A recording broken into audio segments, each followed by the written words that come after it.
Friends, the Lord be with you. A reading from the Holy Gospel according to Matthew. Jesus went into the region of Caesarea Philippi, and he asked his disciples, "Who do people say the Son of Man is?" They replied, "Some say John the Baptist, others Elijah, still others Jeremiah, or one of the prophets." Jesus said to them, "But who do you say I am?" Simon Peter said in reply, "You are the Christ, the Son of the living God." Jesus said to him in reply, "Blessed are you, Simon, son of Jonah, for flesh and blood has not revealed this to you, but my heavenly Father. And so I say to you, you are Peter, and upon this rock I will build my church, and the gates of the netherworld shall not prevail against it. I will give you the keys to the kingdom of heaven. Whatever you bind on earth shall be bound in heaven. Whatever you loose on earth shall be loosed in heaven." Then Jesus strictly ordered his disciples to tell no one that he was the Christ. The Gospel of the Lord. Praise the Lord.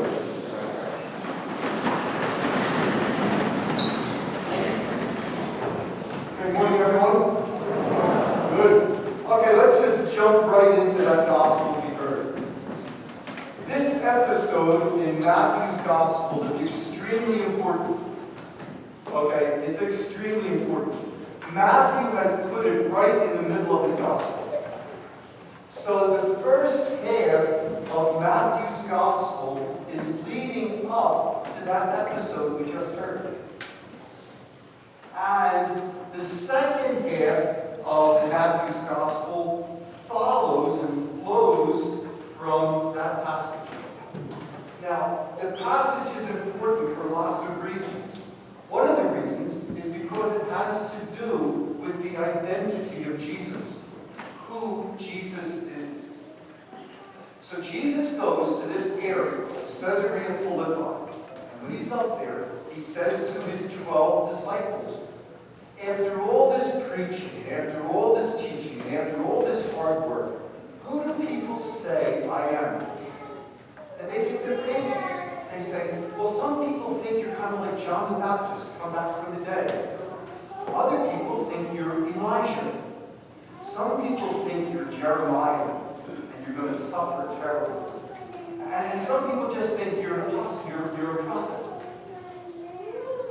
Then Jesus says, "Okay, enough of what they think about me. How about you fellows? Who do you think I am?" And you can just imagine, they're all lined up there, and there's silence. Now, the angels have to stop flapping their wings too, because the whole cosmos, the whole universe is waiting for an answer. And then you can just imagine Peter, he's kind of impetuous, so just Peter steps up there, and Peter says, "Jesus, I don't know if he's getting this right, and I make lots of mistakes, and I put my foot in my mouth all the time, but Jesus, I think you're the Christ. I think you're the Messiah we Jewish people have been waiting for 1,000 years. Jesus, I think you're the Son of God." You can imagine even Jesus' knees buckle out. Jesus looks at Peter and says, "Simon, who told you that?"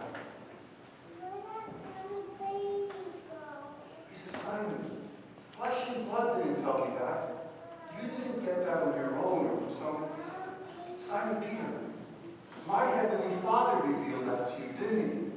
You come out and Peter back there saying, oh, I got this one today. This is a good one, you know. And then Jesus says, Simon, you know what? From now on, I'm going to change your name.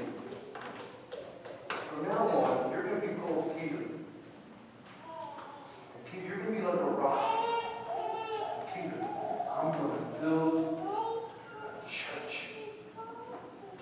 And you are going to have a special role in this church.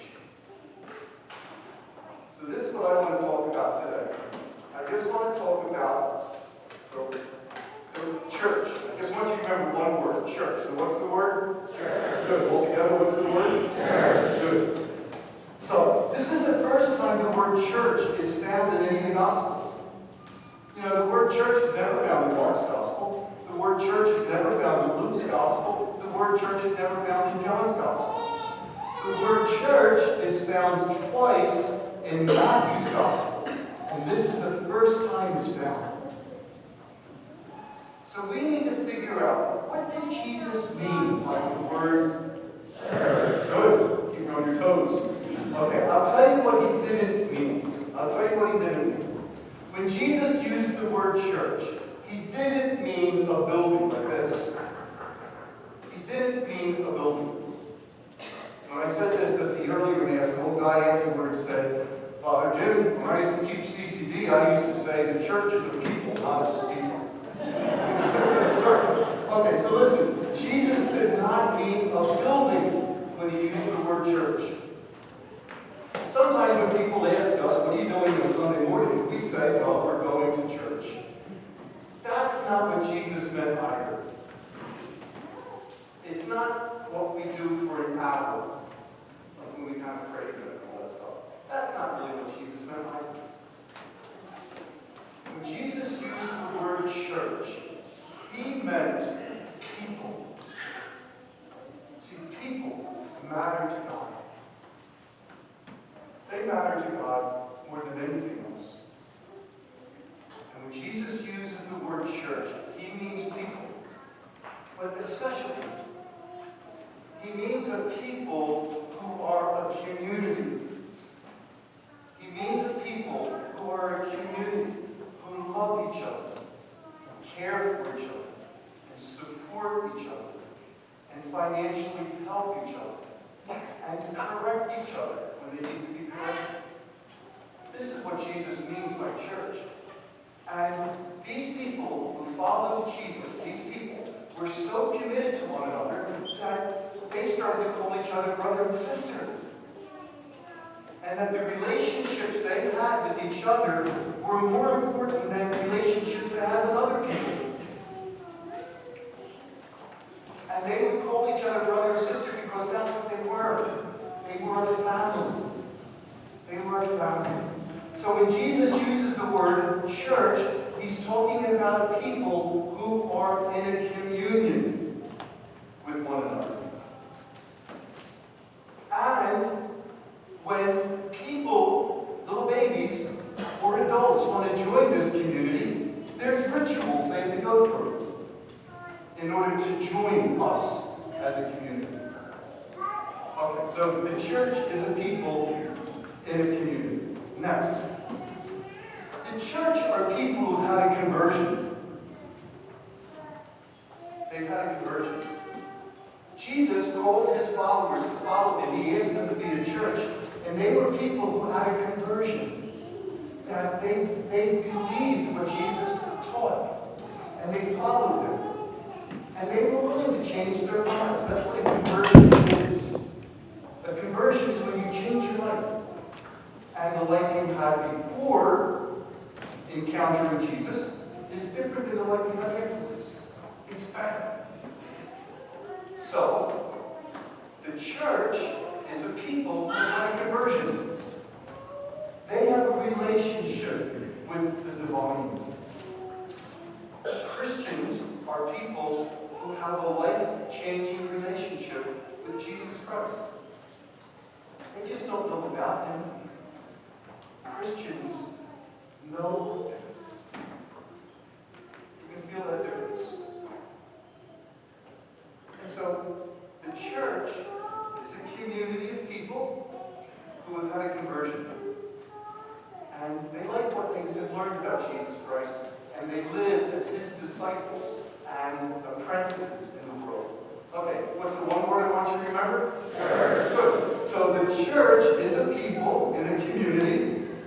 church is a people without a conversion, and the church is a people with a cause. There are people who are on a mission. There are people who have a purpose in life. There are people who know what they're about. The church is a people with a cause. And they want everybody to experience what they've experienced, knowing Jesus Christ and the power of His Spirit and a relationship with His God and Father. So, Christians have a mission. They have a cause. And I'll tell you what, the people, remember, people matter to God. The people the church is most concerned about are the people outside the church. Not the people in the church. We're already saved. Our lives have been changed. We're on the way to heaven. But the church is a people with a cause, and they are people whose primary responsibility is to the lost. To the people who are far from God. To the people who left the church. Or who never knew Christ. Okay, so what's the one word? Prayer. Good. After Mass, after the 9 o'clock Mass, I was outside, there were a lot of people out there, so I went up and I said, what's the one word that I want you to remember? And the guy says, breakfast. So I do. No. Okay, the word is church.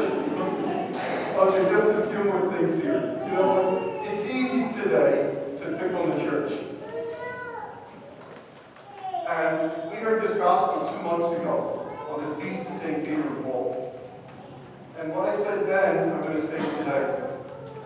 Today, it's easy to be God-friendly and church hostile. We can't do that. Jesus was never church hostile. Jesus loved God. Jesus loved the church. Peter, in his letter, says that Jesus died for the church. That's how much he loved the church. So, we need to love the church. We need to love the big church, the universal Catholic global church, but we're also called to love a church. What we Catholics call the parish. And we're called to love a church, our parish, called St. Peter and Paul. And when the church, the local church is working right, it's a thing of exquisite beauty. Can you kind of take your breath away and put a tear in your eye? Okay. Last Sunday, the 22-year-old member of our parish, Brendan Roscoe, died in a car accident. 352 in King Road. Okay? And you know what? I think the family lives in Danbury development. So, the Catholics in that development loved Brendan's family this past weekend. They were over there all the time. They were bringing food over. They were supporting them.